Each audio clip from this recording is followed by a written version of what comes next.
Welcome to Wisdom at the Well, day 68.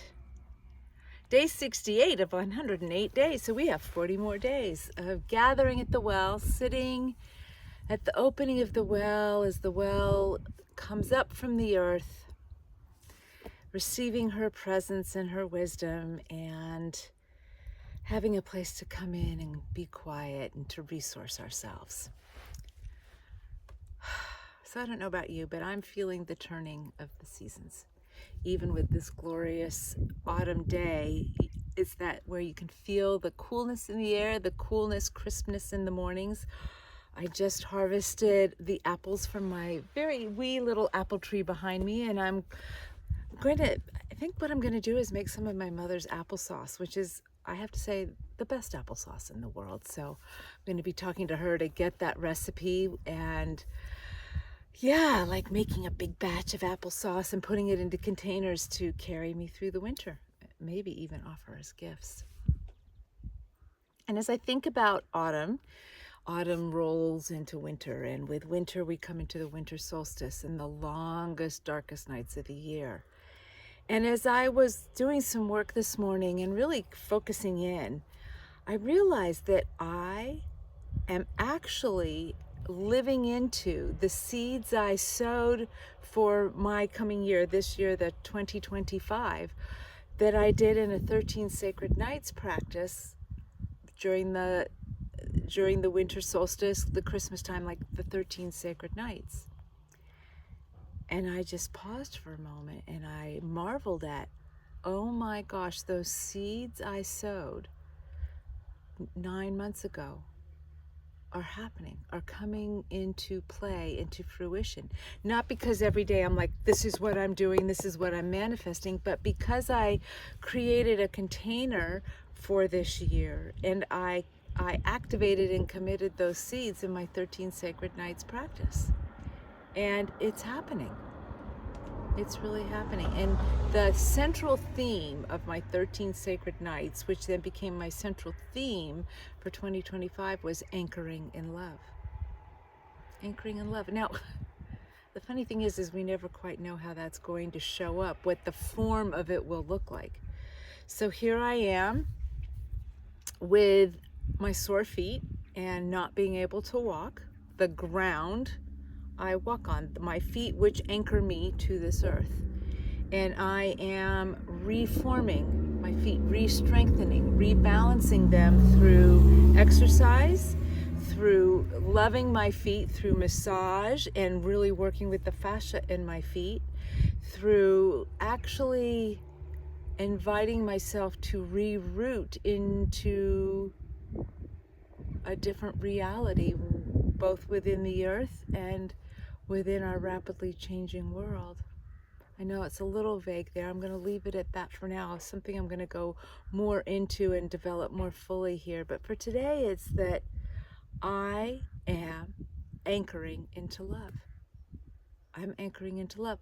A commitment, an affirmation that emerged for me out of my 13 Sacred Nights. And so here's my notebook. And on the front page, so I used a beautiful deck of cards from Megan Watterson's Mary Magdalene deck. And I don't know if you can see, but the true human.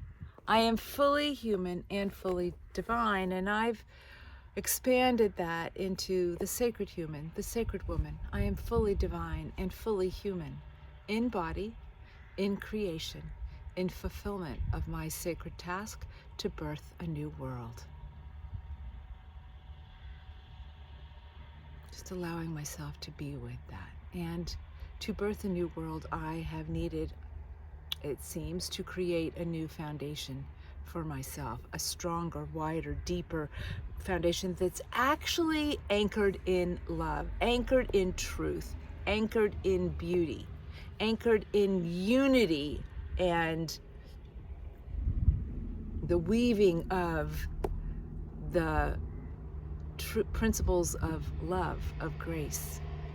And I'm just today feeling so deeply appreciative that this journey I took during the 13 Sacred Nights is still holding me, calling me forth, impulsing me, moving me, 9 months later. And of course it is. That's actually was the intention of it. And it was a year ago that I said, you know, I'm doing this 13 Sacred Nights journey. And I had done it the 2 years before that when I lived in North Carolina. And I took myself through this beautiful process, showing up every night at my 13 Sacred Nights altar. And while I was going through Christmas and Christmas Eve and those dark days and long nights, I was so deeply held in this container that held me through my first Christmas without family, my first Christmas on my own. And I felt so loved and so guided, provided, and protected during those times. A year ago, I was like, well, I'm going to do this again. I wonder if anybody would want to join me. And 10 to 20 women, I can't remember the exact number, joined me on that journey. And it was just such a beautiful experience. Oh my goodness. The harvesting, the tractors going by.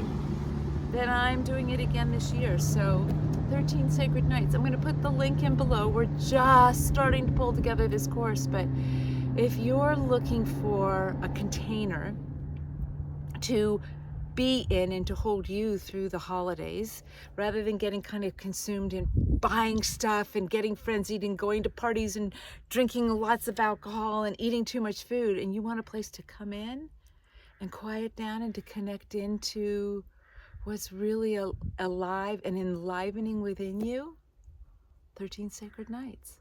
If you would love to receive a beautiful journal as a place to receive when you pick an oracle card, or where you want to write down your thoughts and awarenesses and piffs, or if you want to be in community with other women during this time and know that you're not alone on this journey, that you're not alone as you choose more of you and to embody and to create, like to bring forth those dreams that have just been held in seed phase for many years. 13 Sacred Nights. I'm feeling the turning of the seasons. I'm feeling us moving into winter, and I can feel for myself that I'm already just so looking forward to being in this sacred container. Perhaps with you. I know I'm going to go on this journey because it creates a container for the coming year in ways that you can't even fully imagine. And yet here I am on October 7th going, my goodness, I am so deeply held. I am so guided, provided, and protected. And my 13 Sacred Nights was a very strong daily practice that's supporting me 9 months later. So enjoy these beautiful autumn days, that special light that happens only in autumn. And may you be guided, provided, and protected every step of your way. Until tomorrow.